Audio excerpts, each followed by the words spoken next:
Welcome to another episode of DD on the Spot. As always, I'm your host, Ryan Johnson. Before I get to our guest here today, I'd like to remind everyone that if you enjoy this content, to please give a like and subscribe down below. We'd greatly appreciate it.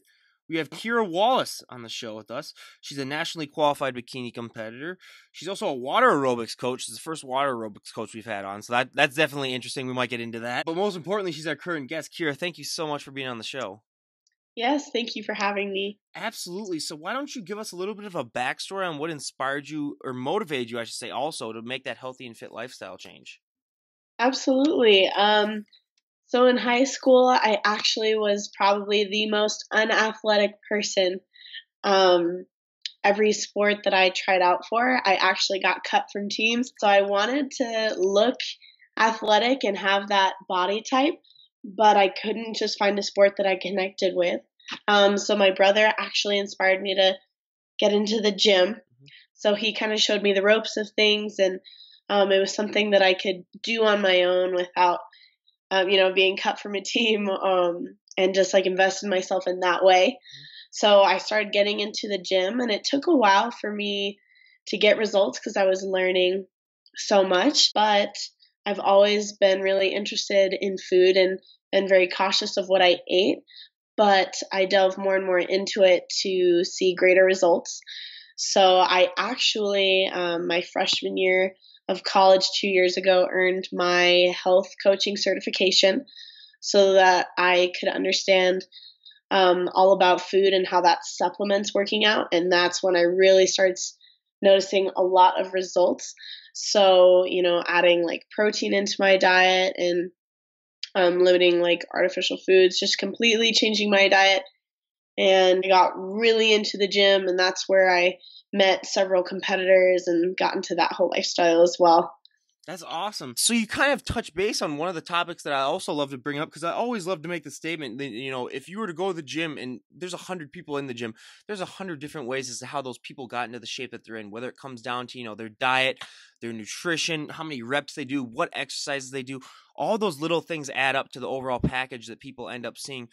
And that was sort of a struggle for you to sort of realize, what really worked best for your body. What are some tips that you have for people who are starting out in order for them to sort of realize what exercises and what overall programs work best for them? Absolutely. So I think the biggest advice I can give to someone who's just starting out in the gym, who's just starting to learn about nutrition and food, is staying consistent. I think that a lot of times we'll try a fad diet for a week and say, oh, I don't see results. And then you'll quit and, go back to your old routine or no routine at all. And that's where you're going through this cycle of, trying something and it not working. And so you're never really moving forward because you don't give something a chance. So although, different diets and different workouts work better than others for some people, honestly, if you are lifting weights, if you are being cautious of your food and supplementing your food, you will see results. But the biggest thing I think people don't realize is that it takes time. So, just being really patient. And when you're staring at, you see yourself every day. So you might not see the results like someone else who hasn't seen you in 5 months or so will notice that you've gained a lot of muscle, that you've lost body fat. So really giving a diet and exercise routine consistency, doing it, and really giving it a chance. So just staying consistent with a routine, and I promise that you will see results if you stay on track with that. I absolutely agree. I always like to say with our generation, everyone always wants the results now and they want it yesterday. So they just, just delayed gratification is one thing that you really have to learn when you're going to the gym. But also, one of the stereotypes that I love to bust, and it's gotten so much better with Instagram about the last 5 years, but there's still a lot of women that believe if they touch one weight, they're just going to hulk out and put on, 50 pounds of muscle. And, if I had a nickel for every time I heard that, I'd be a very, very rich man. Did you ever have that fear when you were getting started? And even if you didn't, being a personal trainer now, I bet, you hear that all the time. What is your main response to that? Absolutely. So I think that's actually the main concern when I am coaching a woman, that she says, because I will suggest weightlifting since most women say they want to tone, Hmm. and we cannot tone when we don't have muscle. And to gain muscle, we have to lift weights. But most women are scared of looking bulky, like you said, looking masculine. And I always like to put that fear aside because it doesn't happen. Just genetically, the way that women are built, the way that our hormones work, we do not have the amount of testosterone that men do, and we cannot look like a man. So unless you are taking, a hormone supplement or some form of steroid, that does create a masculine look, but unless you have insane genetics, you really will not look like a man. And you have to, work really hard to gain even some muscle. So it doesn't just happen overnight either, that when you go into the gym and start weightlifting that you just gain an insane amount of muscle and start looking masculine. It actually takes a long time for females to build muscle. And so you can kind of gauge that. And when you're starting to look the way that you want to, cut back or do a different style of training, but it is really not easy to look masculine when you're lifting weights. It really is just like toning your body. You'll still look feminine, if not more, because it's really bringing out that curvature to your body as well. 100%. I mean, I always love to tell the story of when I was in college and I started working out and getting a lot bigger and stronger. One of my friends came up to me and she said, Ryan, I noticed that you go to the gym a lot and you're getting bigger and stronger. I want to go to the gym with you, but I'm afraid that like what we've been talking about, I'm afraid that I'm going to get too bulky. And then finally one night I just told her, look, the amount of weight that you carry in your purse when we go out to clubs, when we go out to eat, weighs more than a lot of the dumbbells in the gym, and you are not gaining any amount of muscle from lugging that thing around all the time. Yeah. So that finally convinced her. And then, it's one of those things too, where it's just, what is the worst thing that's going to happen? I tell them, you're going to get healthy. And it's like, just try it. I mean, like I said, that there's nothing bad that could happen from it. And just to realize, the amount of hard work and dedication that a lot of people need to do just to be able to pull off a good look, especially women, when it comes to just toning up and, gaining a little bit of muscle. It just takes so much time. So I love to talk about that because it's one of those things that, like I said, it has gotten better, but there's still a significant amount of people that still are just uninformed about that. But I mean, being also, since you're a water aerobics coach, first of all, how did you get into that? And how has that also helped you with your training? Yeah, absolutely. So, it I think it's funny how things fall into place in our lives, but I've always been very passionate about health and fitness, but it was more of a hobby of mine, and it was something that I never thought could really be a career. It was just something that I love to do. Um, but as I got more and more into it, I was given more and more opportunities to train people, to coach people, and to coach different things. So I actually had a friend at our local gym who taught the water aerobics class, and she had to take a step back from it, and she was looking for a replacement. So she was looking for someone that she could train that was very athletic and was passionate about that.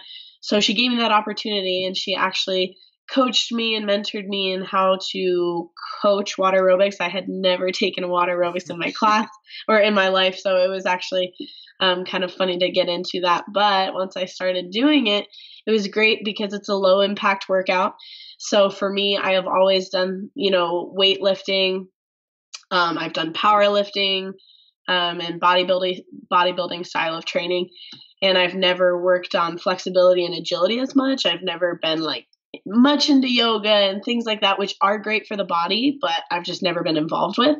So this is like a great way to add to my bodybuilding style of training, where it's helping me become more like flexible, agile, and have low impact workouts.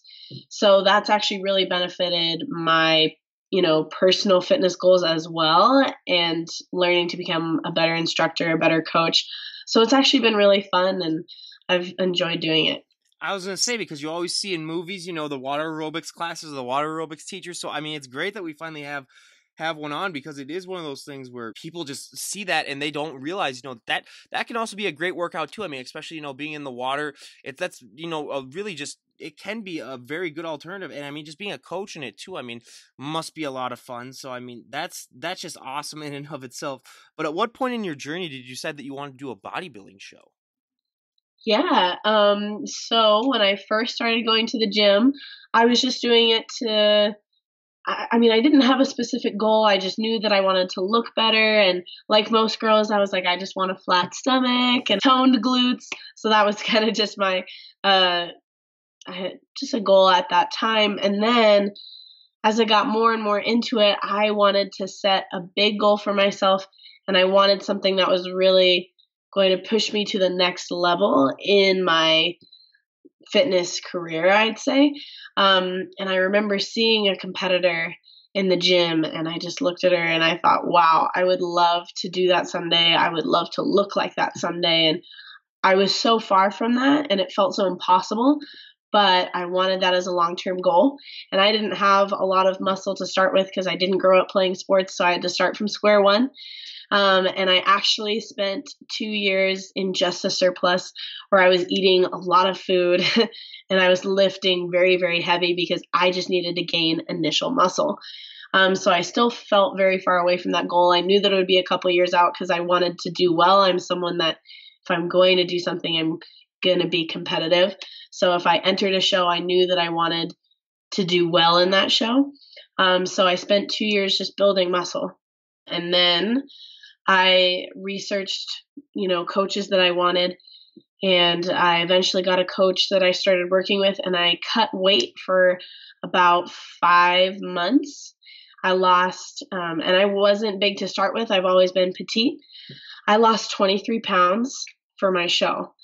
And I mean, you get to an unhealthy weight to compete because you're absolutely shredded and need to see that muscle. And I had more weight than I realized that I had to lose. But once I got on stage and I competed, it was definitely the most rewarding experience of my life. But those 5 months were definitely the most challenging months of my entire life.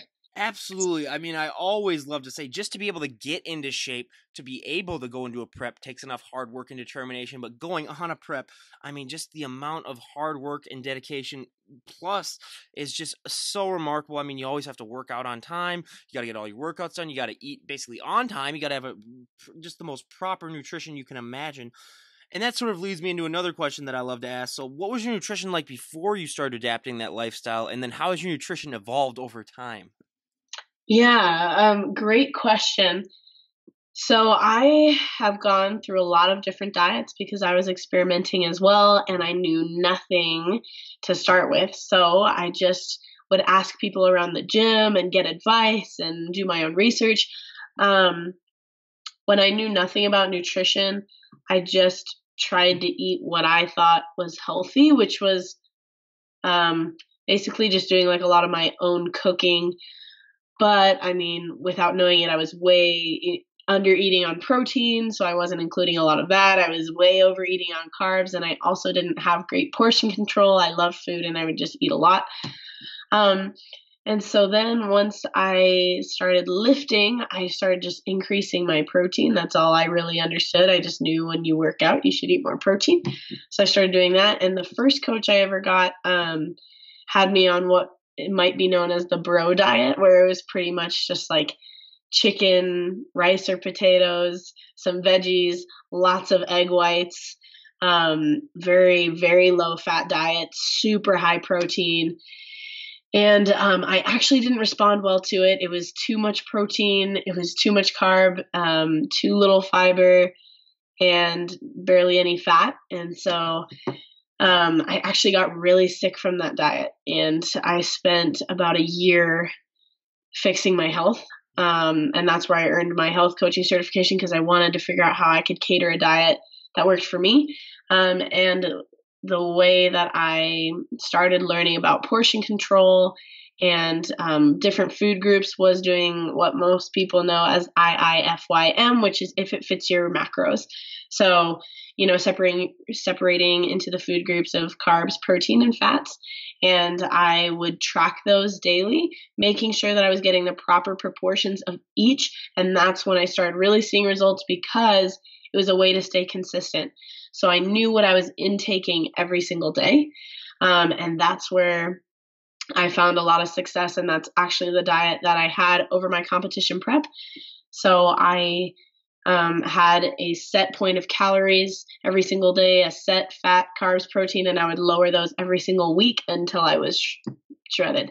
But I had to lower them a lot, over time to lose that much weight. And now I have more of an intuitive eating approach because I was counting macros for 2 years. So I have a really good idea of what a good portion is, and I don't want to be obsessive about fitness. I want it to be a lifestyle.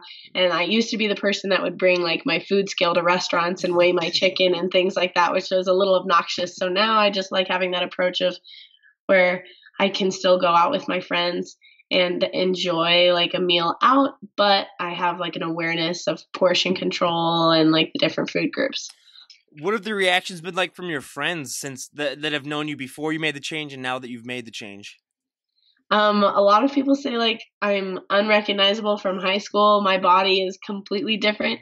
And I was first, because I was so unathletic, people laughed at me when I said that I wanted to do a bodybuilding competition one day because I looked anything but like a bodybuilder. So knowing me when I was not athletic at all to, kind of getting into it to being a nationally qualified competitor and now just being a personal trainer and living that lifestyle.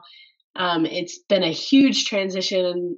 And so a lot of people from high school say that I have completely changed, but in a good way. I think that it's good to have this balance now because I used to be too extreme where it would impact my social life in a negative way where it was hard to go out, and enjoy meals out and enjoy being with friends, where now I can really create that balance.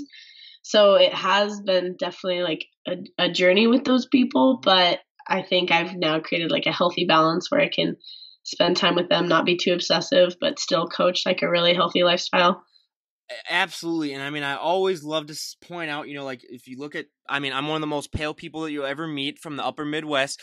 What is that experience like for you putting that tan on and just seeing all those muscles pop? I mean, we have so many guests that come on and say, the muscles pop and you see muscles that you never even knew that you had.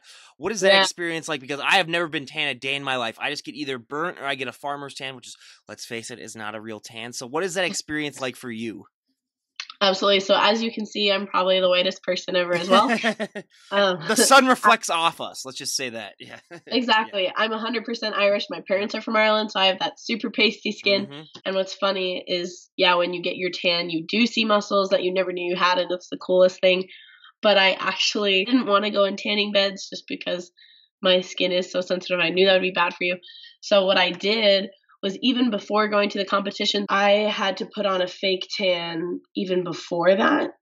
And so I did that tan and the competition's tan. So I was extremely dark. And it was so fun because I looked like a different person because I looked like an African American when I am as white as can be. So that was kind of funny. So I always love to ask, all the people that I have on my show also, whether it be, my up-and-coming bands or my bodybuilders that compete, the same question sort of applies. For my bands, I always like to ask, what is that feeling like being on stage and performing live? But that also applies to the other guests that I have on. What is that feeling like for you when you get to step on stage and, show off all of that hard work that you've worked, like you said, months upon months of just being in that prep, which people just don't realize enough what that lifestyle is like. But what is that feeling like when you finally get to step on stage and show it off? Absolutely. So I was a performer even before bodybuilding. I actually went to college formally to be an opera singer. So I've been on a stage a lot and singing, but I had never been on a stage for physical aspects at all. So that was definitely a different experience. And for me, it had been like 2.5 years of building and building and building. And I knew that I wanted to compete. So it was such a long time coming that standing on stage was like the most euphoric feeling, especially after like losing so much weight and looking completely different, and you're showcasing your work and all your friends and family are there. And it makes those 5 months that were absolutely awful worth everything. So I think it's the day itself that makes you want to do it again, because a lot of times when you're going through your competition prep, like you think that you will never ever compete again or that you won't want to, but the day in itself is so rewarding, and being on stage and showcasing your hard work is so fun. And it is kind of like a beauty competition as well. You have this, you have your makeup and your hair and the bikini on. So overall, it's just like a fun experience and a fun day.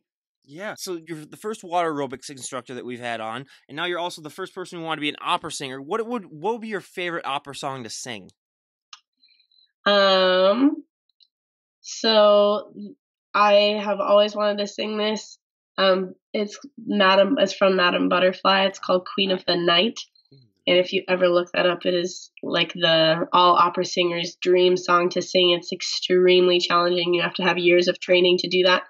So that is a potential goal of mine in the next few years, is to be able to sing that song. But it is very, very challenging. But it's from a very famous opera, Madame Butterfly. So probably a lot of people are familiar with it. If only they had a talent section for your bodybuilding shows, you would have the most unique talent probably out of all of them coming on there. Yeah, for But pageants and stuff. yeah, for pageants, yeah, that would work out. But yeah, if bodybuilding, yeah, if they had a talent portion, yeah, you would win just based on that alone. But now we go to one of my fun questions. What is your go-to post-show meal? Oh, ooh. I actually had a fried chicken mac and cheese. That was pretty amazing. Fried chicken mac and cheese. What is that? Yeah. What is it? I thought you meant they had fried chicken like in mac and cheese. I was like, oh, okay, that's weird. Oh, but fried chicken and then mac and cheese. Oh no, it was. So they had like breaded fried Yeah. chicken, and they had like cut it up so into the mac and cheese, Oh. and garlic bread on the side. It was definitely a carb heavy meal, but it was amazing. So I had that, and I had like a cheat meal in 6 months. And I had weighed all my food to the gram for every single day for a very long time. So it was. What does that taste like when you haven't had, like you said, a cheat meal for like 6 months? Was that just the best taste in the world? Yeah, you learn to have a whole new appreciation for food. I used to be like a super picky eater before my competition. So I ate very limited foods, and I didn't like sauces and a lot of flavors. And after you are food deprived, you learn to have a whole new appreciation for food. So now I actually like almost every food. And I used to hate vegetables, but because they made me feel like full and satiated, now I love them. So when you're food deprived, it is the most amazing feeling to just like fill your body with food again, to feel full. You haven't felt full in months, you know? So that was amazing. The meal itself was so fun. Yeah, I mean, if I ever competed, I would go to probably like a Five Guys and just, load up on a couple of hamburgers. But yeah, just hearing the stories of the people and what that meal tastes like, it's like that almost made me want to do it myself. But then I realized, like, I don't know if I could do that. But now one of the most important questions that I love to bring up, because it's not talked about that much on Instagram, was like you said when we were talking about getting ready for your show, is that you do get to a weight that is not sustainable. I always love to tell the story of when I was at a New Year's Eve party, actually. So this last week, I was at a New Year's Eve party, and one of my friends came up and said, hey, I watched your podcast. I really enjoy all the guests that you have on, but I was really shocked. This guy works out too, but he never really knew. When it comes to the bodybuilders, I always thought that a lot of them, were able to maintain that look, for a good vast majority of the year. But like him and a lot of the general public doesn't realize is that you are going to have to put on weight after these shows. I mean, it's not a look that you're going to be able to walk around like you're stage lean. You're not going to just be able to walk around, 24/7 looking like that. And we've had so many guests come on here that, either, get anxious or they get depressed just when they first realize that. Was that a struggle ever for you? And how have you sort of been able to, offset that and get used to the fact that, even though like you did for the how many months you did for your prep, just to realize that, I may have worked my butt off for that amount of time, but I will have to put on weight afterwards. What are some ways that you have sort of been able to get through that, and how do you recommend for other people that might be struggling with that to sort of mentally help them? So after you compete, you have to be really careful because your metabolism is in a very sensitive place, as well as your hormones. So what happens to a lot of competitors is because they've been food deprived for so long, and now they don't have a specific date to be ready by, they will overeat and overeat after so many months of being very restricted, and they'll put on, I know some that put on like 20 pounds in 2 weeks where they had just spent 6 months losing that. So I really didn't want that to happen because I had worked so hard. So it's so hard, but you have to stay really disciplined. And what I did was a reverse diet, which is so important in the long run for keeping your hormones and metabolism healthy. but I slowly added calories back in. I didn't just go back to eating like I once did, because I had a different body than I did when I was eating that amount of calories. So I had to adjust to that. So right after my competition, I kept my coach and I had him guide me through a reverse diet where I slowly added calories back into my routine. But I also you have to change your mindset from where you're once reaching a goal to look extremely lean and be shredded and look a certain way, to stop focusing so much on aesthetics and to push away the scale a little bit and understand that, to be healthy, you cannot be that lean. Most women lose their menstrual cycle, and that's not healthy. And you have to understand that you can still look and be really, really healthy, but just not at that point of leanness because you're extremely deficient. So I think just putting like the scale aside, not focusing on how much weight you're gaining and obsessing over the scale, but just like focusing on like how you're feeling, doing that reverse diet, adding calories back in, and not worrying about like gaining some of the weight back, because that is okay, but just being like very cautious and having someone guide you through that process. Absolutely, because like I always say, that was one of my biggest shocks too when I started this, is that, but a lot of people just don't realize that, and that's why I love to bring up that question, sort of bring awareness to the fact that, like, hey, it's because sometimes people run into bodybuilders and they're almost like, what, you actually like are a bodybuilder, just because they're in that off season look where they may just look like, like big and bulky, but they may not look, as muscular as they do for the shows. But now we go to two of my favorite questions that I love to ask. So for my first one of the things that I realized, when I started getting into college and, getting bigger and stronger, the one negative thing for me is that you're going to get asked to move a lot of people's furniture. You're going to get asked to open a lot of pickle jars. I mean, I'm still at home with my parents for the next couple of months because I'm at UPS and I'm about to transfer. But whenever my parents bring groceries home from work or from wherever they go, I have to basically go into the driveway and lift up the car for them and bring the groceries in. So is that something that you've ever had to deal with, knowing that, I mean, especially when you're dieted down and people might look at you and they just assume that you can do favors like that for them? Yeah, absolutely. And I think I stay pretty lean year round. I don't stay nearly as lean as my competition, but I still have that muscular look. So yes, back then it's funny because when you are that lean, you are actually weaker. Right now I bartend part-time, and so it's a majority of a female staff, so I'm always asked to open, champagne bottles, pickle jars, things like that. I'm like the go-to person for doing things like that. Which is, fine by me. It feels fun and like powerful to be strong. But yeah, no, I definitely help out my parents as well and little things like that. But yeah, it is funny how people look at you and assume that role. I mean, last summer was just horrible for me because every other week it would be a different friend being like, hey, Ryan, I'm moving out of my parents' house. You want to come help me move my couch or my chair? It got to the point where, I mean, I did realize, that they recognize all the hard work that I do. But I also told them, I said, look, I'm getting my workout in first, and then I will come and help you move your stuff because I'm not going to get tired moving your stuff so that I won't be able to work out. But yeah, it was definitely, and I'm 6'3" also. So even if I didn't have the muscle, I always like to say, so it's like a double-edged sword for me. So even if I didn't have the muscle, just walking down the street, people would just be like, oh, the tall guy can do it. So yeah, it's definitely been an experience for me. But now my favorite question to ask, and again, this is a multi-million-dollar idea for anyone out there who's listening, but when it comes to clothes for fit women, your clothing options can be limited. I always love to say, like, dresses aren't your best friend if you have really big shoulders. Jeans are another thing that we hear all the time that really don't work so well. What are some ways that you sort of compensate for the fact that your clothing options can be limited? Absolutely. So it is kind of funny because clothes do fit you differently. You have bigger arms, so shirts are really tight if you're wearing long sleeves. And I have a genetically like very small waist, but I'm lower body dominant, so my quads are very big. So I've actually found like websites that cater to muscular women for jeans. I'll wear jeggings instead of like actual jeans because they are a stretchy fabric, and that elasticity will help get over my quads and fit around my waist. With shirts, I usually don't get things that are tight fitted because they will fit like my waist, but not my arms. So I usually get like looser fitted like sweaters and things like that. And then I usually don't wear like tank tops and things at work because I get a lot of questions as to why my upper body is, bigger than like females. Yeah. So I tend to wear things that cover up my arms when I'm like in a professional setting.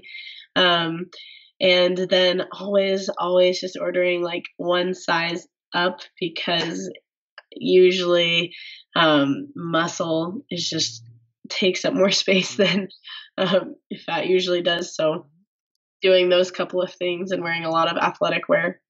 Absolutely. I mean, I found out the hard way when I came back for a summer from college, and I'd put on, about 20 pounds of muscle. I had no idea that, I might need to change some wardrobe. So I was at a friend's wedding, and, I went down to bend over to get something, and I heard a big rip in my back. Luckily, it was the shirt inside my suit, and it wasn't just the whole suit. But yeah, that was definitely my baptism where I said, like, hey, I might need to get more clothes for sure. So that was one of the things that I really, really found out. But now, I mean, being a personal trainer, what would you say is the number one excuse that you hear from people who don't want to adapt that healthy and fit lifestyle? What would you say is the number one excuse that you hear? I think the number one excuse is always not having the time. Yes. So a lot of us just in this, I don't know, the way that life is, it's really fast paced. We're always doing things. We're always busy. We're having to work more hours than ever. Entrepreneurs, it's hard because you're almost always on the job. So I think a lot of people will say that they don't have time to cook their meals, to prep meals. They don't have time to work out. And the thing is that we might not have time, but we make time, because the people that do live a healthy and fit lifestyle have to make time for that. We don't have any more hours in the day than anyone else does. We all have the same 24 hours. We just spend it differently. So I think that it's setting different priorities. So if, health and fitness wasn't one of your top priorities then, and you really want to make it one, you have to set it as a higher priority to make time for it. 100%. I always love to say, like we've had nurses on here that work, like 14-hour shifts and they're still able to get a workout in. So it's just all about that commitment. Now, you do say we all have the same 24 hours. I agree to a point because guys like Dwayne "The Rock" Johnson, I have no idea how they're able to do all their movies and get all their workouts in. So he might be the one guy that has like 27 hours where we might have to we might have to investigate him and just be like, hey, what are you doing? Let's be honest. How are you doing this? So 100%. But yeah, we all have the same 24 hours, and it's just all about finding the time to get in there. Because I always love to say too, if you were to, I mean, not stalkerish or anything, but if you were to follow someone for an entire day and then just log down all the times that they just like sat around, were on their phone, or sat around, watch TV, it would add up to an amount of time to get a workout in 99.9% of the time. You would say like, Absolutely. oh, you had like half an hour here where you just sat around and did nothing. And then that also comes on to the, 20 minutes that you had doing that. It's like, if you combined that and didn't do any of that, you could have got your workout done, like right then and there. So it's, I always say it's like, really, if you don't have it now, some people, granted, are just, they are just workaholics, or they, have a lot of kids, or they do have, times where they just cannot work out. But for the vast majority of, they really can have that time. But now we go. Yeah, 100%. But now we go to our audience here, and my personal favorite part of the podcast, a little questionnaire. We're going to ask Ciara here, but a dozen or so healthy and fit questions that we ask all of our guests, and then we're going to see how our answers stack up to all the other guests that we've had on the show. So for our first question, what is your go-to workout song at the moment? Ooh, that's a great question. I'll have to look at who it's by, I've been listening to a song called Stronger. All right, Stronger. I'll make sure. I don't know if I've heard it, but I'll look, because after the show I always listen to the song that the people say that they have on. So I'll definitely look that up. So I'm writing that down right now. Intensity song from 2018, so pretty recent as well. Oh, well, that's probably why I've heard, because I'm an old school where I got to have my 80s music. I mean, I'm only 24, but I got to have, like my Rocky IV soundtrack, which is like the cheesiest soundtrack of all time to have on and play. But yeah, I mean, I have a problem. So like, I have a gym at home which is nice, that I work out at like 75% of the time. But when I do go to a normal gym, I'm one of those people where I have to wait for the beat to drop. So let's say I'm doing like a lat pull down or something like that. I might just be hanging there for like 20 seconds waiting for it. So I've literally had people come up to me and be like, "Hey, are you all right? Did you like pull out your back or something?" And I'm just like, "Oh no, I'm just waiting for the beat to drop." So at my gym, I'm known as the guy that waits for the beat to drop, basically. So everyone's like, "Yeah, just ignore him. He's just doing his thing or whatever." Like, don't, because it's happened more than once. People come up to me and be like, "Oh, are you hurt or whatever?" Because like I'll be ready to do a squat and I'll just like go out and I'll just wait. But yeah, I mean that's definitely one of those things that I'm well Oh, known for. yeah. Yep. But now, what is out of all the celebrities on the planet? What if you could train with any celebrity? Who would it be? Train with a Yeah. celebrity. I actually have a really big crush on Mark Wahlberg, so Yep. that's who I would probably work out with. I met him in person once. Really? The Wahlburgers, their burger chain that they have. Yeah. I'm in Bloomington, Minnesota, which is the home of the Mall of America, the largest mall in the country. Oh, wow. So they opened Wahlburgers at Mall of America last year, and him and Donnie and Mark and all the Wahlbergs were there. So we got to, and you were in a line, you could go and get autographs. So I got an autograph from him, and I got a photo with him. So it was really, really cool. I knew that he was short, but holy crap, he's short. Like I was Oh, standing yeah. next to him, and I was standing next to him, and I was like, oh my god, like how's this guy been in movies? Like he's like really, really, but he's huge, because like he works out a lot, and he's Yeah. in great shape. But like just standing next to him, like I'm a full, like 8 inches taller than him. Where I was just like, wow, Mark, like geez, but Do you know how tall he is? I think he's like 5'7", I'd say 5'6". Wow, Yeah, yeah. well, it's like Tom Cruise, where like they're just deceptively short, where they just make him look bigger in movies. But Yeah, right. yeah. I mean, it was eye opening for me. But then again, I mean, I'm taller than a lot of people, so it wasn't really that big of a shock. But yeah, I mean, it was so cool meeting him. But now, out of all the celebrities on the planet, if you could train any celebrity, who would it be? Ooh, train a celebrity? That's a really good question. I love Anne Hathaway, so if I could just work out with her, that would be so fun. I love all of her movies.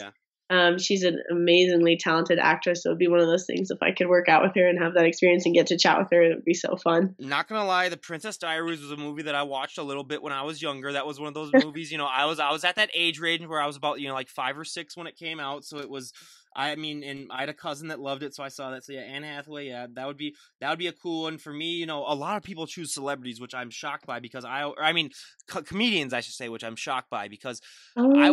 I would always say you would never get a workout in with them though because they'd be too funny. I know, that's Yeah. true. It wouldn't be a good workout. Like we get a lot of Ellens or we get a lot of Kevin Harts, and I'm like, no, you would not be able to get a workout. So yeah, I mean, that's what I always love to say to that. So what is one item that you always need to have in your fridge? That I always need to have in my Mm-hmm. fridge. Ooh, that's so funny. Um, always, always, always. I have a crazy amount of almond milk. I put it in everything because I make like protein cookie dough with almond milk. I put it in my coffee as like creamer in the morning. I put it with my oatmeal, so that's like a staple.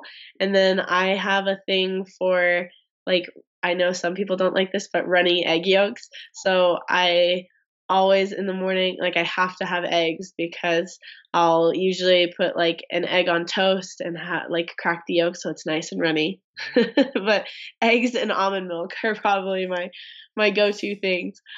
See, we've heard this so many times, almond milk, but I've always wondered, what is the difference in taste between almond milk and regular milk? Is there a significant difference in the taste? Oh yeah. Yeah. Oh, definitely. I mean, almond milk is not a dairy product, so but it has a different flavor, and I grew up drinking it because of my parents. So for me, I actually like the taste.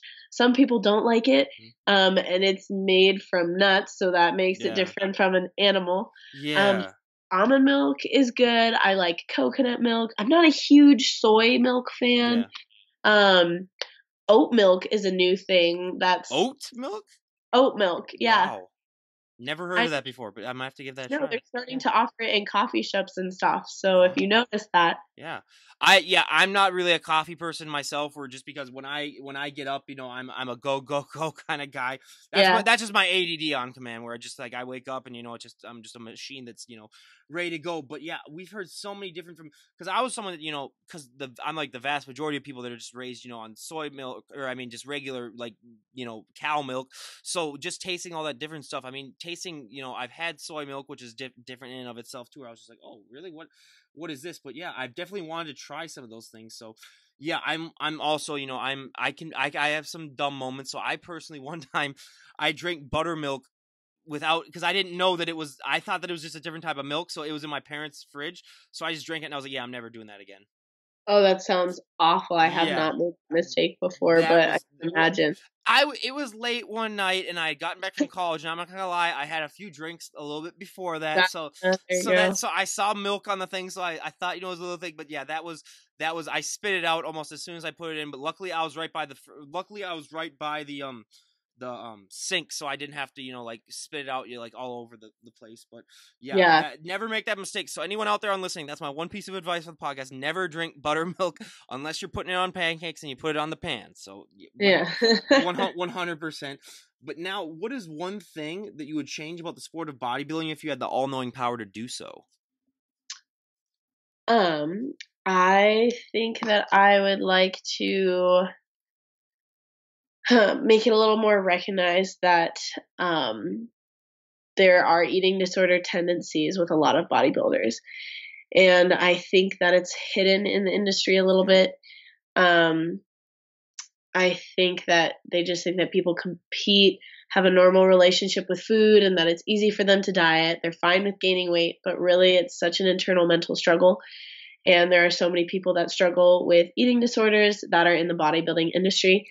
And it's kind of on hush hush. So I think that I would like people to be more aware of that, to help other people not get sucked into that mindset, and to just make it more of awareness so that we can prevent that. And so I would like that to be more recognized in the bodybuilding industry.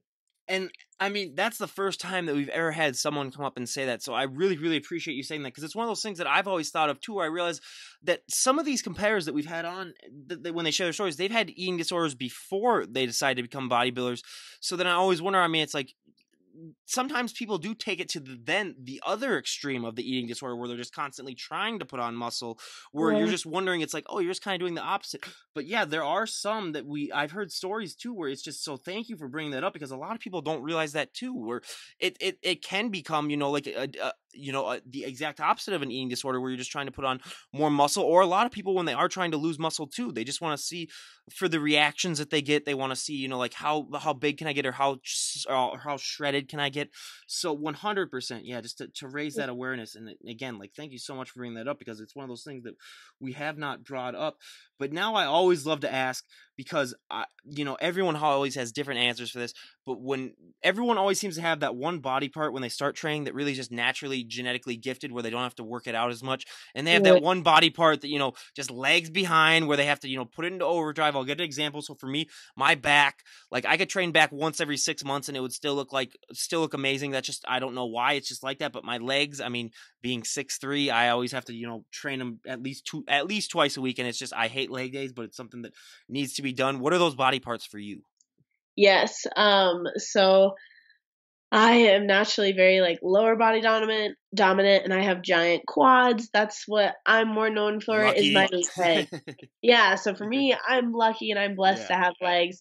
However, I have the biggest struggle with my shoulders, and shoulders are probably my favorite body part. And I love the way that capped, really toned shoulders looks like.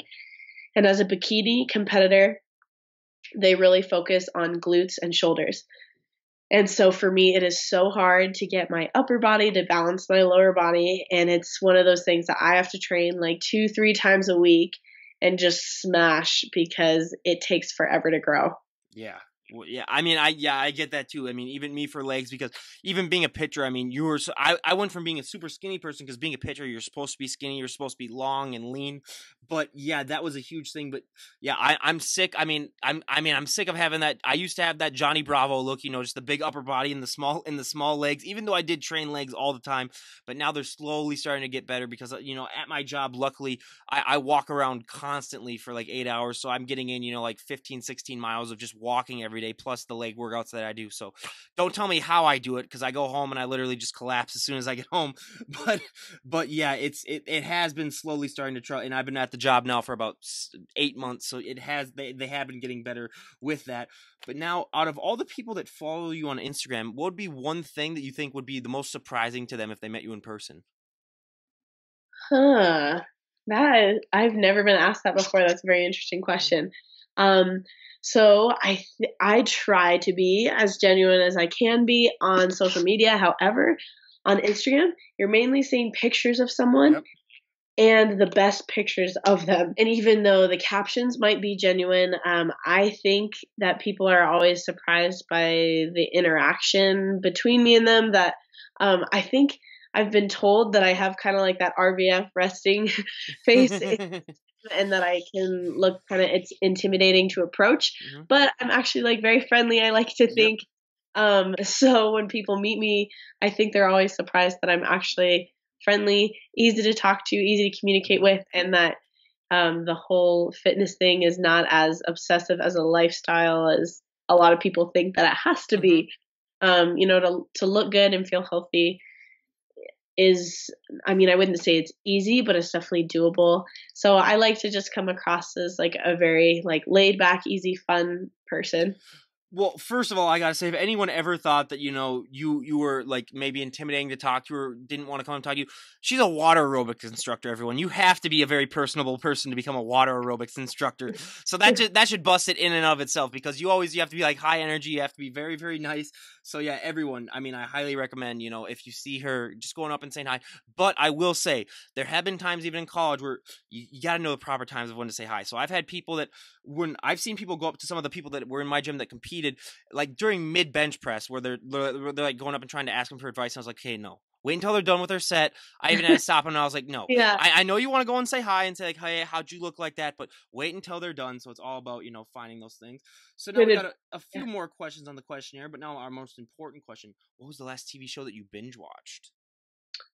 Ooh, that I binge watched. I think a lot of people have done this, but Grey's Anatomy was something that I really binge watched. And I love chick flicks. That's probably my guilty pleasure show. And I've watched the Gilmore Girls. There's like 8 seasons of it, and I've watched them like multiple times. Yeah. So that. No, my guilty pleasure. So I'll ask the next question was gonna be what was your favorite TV show, but I'll skip that for guilty pleasures because my guilty pleasure show.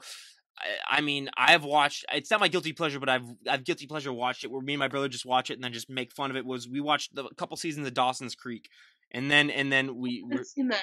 Oh, okay, yeah. Well, it's not so bad. I mean, it's got Katie Holmes and James Vanderbeek in it, so it was interesting. But just to watch an old school like one of those like sappy romantic shows. Me and my little brother watched it. And we just talked. We just did like bad mouth commentary to it, which was fun. So that got us through watching the entire season. But yeah, so now what is a guilty pleasure movie that you enjoy? Ooh, guilty pleasure movie. Again, Yep. it's chick flicks. I don't know why. It just Mhm. tugs a soft spot for me. And I really love The Longest Ride. It's like that cowboy, like the bull riding movie, and it's a love story. Anyway, I don't like super sappy movies, but I always like seeing a nice love story that always just puts me in a good mood. I'm not gonna lie, I saw that movie because it was on TV one time. It had Melissa Benoit in it, who I think is really, really attractive. So I watched it, and I don't like the ending, but the story was pretty cool because I was like, dude, he gets his whole art collection. It's like, come on, Yeah, but yeah. it's cool though. I Yeah. Oh, really yeah. Yeah. It's a great movie. Yeah. But okay. So I'm not gonna lie. All my guy friends, close your ears. But a sort of chick flick is my guilty pleasure movie. The Princess Bride. Oh, that's a great one. Yeah. That's a good I one. mean, Yeah. yeah. That's my ultimate guilty pleasure movie. I mean, I've watched it so many times. That's my ultimate date night movie. That's my ultimate, anything. I'll give an example. So I was typing my thesis paper in college, and that movie came on, and I stopped what I was doing and I watched that. So that's dedication. That's dedication right there if I don't know anything else. So but yeah, Princess Bride, I absolutely, absolutely love that movie. But yeah, I mean for chick flicks too, I mean, I'm a huge Patrick Swayze guy myself. So if Yeah. like Dirty Dancing comes on or anything like that, I'll watch a little bit of it, but or like Ghost or Roadhouse, that's he would be the one person that if he was still alive, I would be emailing him every day just to be like, "Hey, come on my podcast, Patrick. I want you on the Please. yeah, please come on." So yeah, 100%. But now, if you could go back in time and talk to the 18-year-old version of yourself, what would be the best piece of advice you would give her? Ah, I think my senior year of high school was my hardest year by far, and that's when I was 18 and Mhm. I was just trying to get into fitness and everything. Um, and I was kind of going through like trying to get a new friend group, and Mhm. so the gym was the one place I could go alone. Without feeling self-conscious. In high school, you always kind of have to have friends around you for social status. So the gym was kind of like my escape where I felt okay being alone there. I didn't need to have people around me. So I just think that I would tell my 18-year old self to keep going, that life, like, I mean, I always think that life has its ups and downs, but there are great rewards for great hard work. So even though I wasn't seeing the results that I was doing back then in the gym, and I had no idea that I would look like I do now. Mhm. I would tell myself to keep going to the gym, that everything will work out, the right things and opportunities will come to you, but to just like keep moving forward. Mhm. 100%. I mean, you were kind of just like me, where I was one of those random weird kids, or not random, but weird, where I had my 18th birthday even before my senior year even started, because I was a summer birthday. So me and another friend, we turned eight, and in Minnesota, 18 is the age where you can go and gamble. So that was really interesting. But to live my entire senior year as an 18-year-old was definitely different from the 17-year-old that had it. But yeah, so for me, it would be sort of somewhat similar to that too, where it's like, I still keep in touch with a couple of friends. I have probably about a handful of friends that I still see, once a month and just hang out with. But yeah, just to realize, like, hey, it's not going to last forever. So just get through it 100%. But now for our last question, the questionnaire: what is your favorite fashion trend of all time and least favorite fashion trend of all time? Ooh. So I love the time period of like the 1940s and 50s. So, like in the 1940s, I loved that women wore dresses. I love that. I think it's really flattering and feminine. And I liked that they just kind of always dressed up to go out. Mm-hmm. So you always had to be Yeah. very well put together. And I don't know, I love dressing up. I love going fancy. So that was really a fun time period to look at. I mean, people always dressed up to go on planes back then. That's what they were like. I mean, it's like it was an occasion to like go to. They'd have guys in suits, and then they'd have the ladies in the dress. Yeah, it was. Yeah, I mean, it would get annoying after a while wearing a suit, like constantly. But yeah, I mean, they definitely knew how to rock some good clothes back then. Yeah. 100%. So I love that time period. And then I feel like things got a little grungy in like the Yep. 1980s, Mhm. where it's like, now it was just like jeans and a top, which is fine. Don't get me wrong. Like I wear jeans and a top all the time, but I think that it just had this super casual Mhm. type vibe, and everyone was smoking and things like that. So it was just a Yeah. very like different time period. But Well, believe me, I, everyone was smoking in the 40s and 50s too. they were classy because you Yeah, were in a it was you classy. know? It was those classy cigarettes, where Yeah, they would look cool doing it. Yeah, yeah, yeah, you know what I mean. So yeah. 100%. I like that kind of like fancier Uh-huh. fashion sense, and Yep. I love fashion personally. So I always like when I get the chance and opportunity to dress up. But I mean, I like being casual too. I mean, I wear Mhm. gym clothes all the time, but I'd I, say those are my two. I was gonna say my management job at UPS, I have to dress up every single day, so it's gotten to a point where I do appreciate rocking a good thing, but like I have the same like 5 pairs of shirts and 5 pairs of pants that I gotta wear like every day of the week. I have it all set up, but yeah, I do love dressing up too as well. But I mean, you're gonna think I'm weird, but my favorite is flannel, just because. So I will defend flannel just because of this. I'm in Minnesota and it is 5 degrees where I am right now, and it is going to be like that for the rest of the year. Or I'm I in, mean, well, yeah, yeah, yeah. So it's gonna be that temperature till about April. So flannel is your best option because it is warm and comfy. So during the winter, flannel is my favorite, but my least favorite. I mean, my dad ruined it for me and for all of mankind in the late '90s when I was young. But fanny packs, girls I can girls can pull off fanny packs. Don't get me wrong, but guys pulling off fanny packs, I have to make my stand right then and there. Yeah, Yeah, 100%. absolutely. I'll rock the fanny pack for Yeah. sure. But I agree. I don't know if I've seen a guy be able to pull that off. Yeah. I mean, other than like Hulk Hogan, because he's so big that no one's willing to like tell him that it's not cool. But Yeah, yeah. So no one has the guts to go up to him and say like, "Hey, Hulk, you might want to take it off." But yeah, fanny packs, and I know they're starting to slowly make a comeback for guys. And it's like, no, what are you doing? It's one of those things where it's like you don't want to look back at that 20 years from now and think, what was I thinking? I mean, we already have enough of those fashion things that pop into mind. So yeah, so we are done with the questionnaire. So I have two final questions before we wrap things up. For the first one, so do you have any date in mind as to when you're going to be competing next? Do you have any time frame? I would like to compete in the spring of 2020. So right now I'm going to take this whole year to build muscle because I am a petite person. So for me to build muscle, it actually takes time, and I don't have as much as I would like. So, and to be competitive in the bodybuilding industry, it looks like every year the girls are just getting bigger and bigger and bigger. So I want to really take advantage of this surplus and compete in about a year. Yeah. That's awesome. And again, you guys, we wish her nothing but the best. Everyone go and give her a follow down below. And lastly, is there anyone that you'd like to give a shout out to before we wrap things up? Oh, I am a huge family oriented person, and I just have my immediate family here in the United States. Everyone else is in Ireland, but my parents and my brother. My brother is my biggest support system in the entire world. He's my best friend, and he's the one that got me into fitness in the first place. I love him to death. So I give it to my older big bro, who I love so much and got me into fitness. I was gonna say you have a really Irish name. What is your brother's name? Christian. Oh, yep. So I mean, it's not super Irish, but he was born there, so he's pretty Irish. I was gonna say, like, I am not that Irish. I mean, I did like the ancestry thing, and I'm like 5%, where I'm mainly Norwegian from my dad's side and a little bit from my mom's side. So I'm Norwegian, German, and then Irish is the lower one. But yeah, we have all Irish names. I mean, we have Mitchell, Nolan, and Ryan. I mean, Nolan's probably the most Irish one out of all of them. But for some reason my parents chose all Irish names. But yeah, that's why I have that thick Scandinavian skin, sort of like you. I mean, Ireland's sort of a part of that, where we have the white skin. But yeah, I mean, I've had an Irish guest on, and I mean, I love the Irish accent. So talking to them was awesome. Where I was just like, okay, guy, I was like, you're just gonna talk the entire time. I'm not even gonna ask you anything.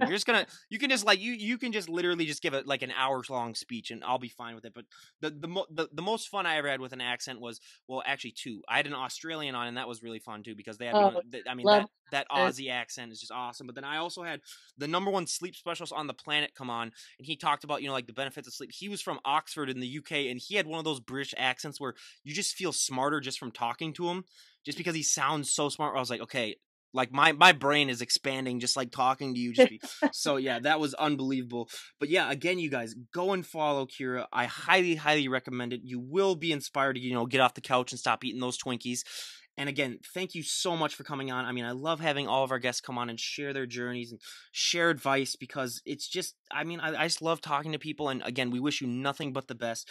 So everyone, like I said before, go and give her a follow down below. And this is Ryan Johnson, DD on the spot, signing out. Have a great day, everyone. Thank you so much.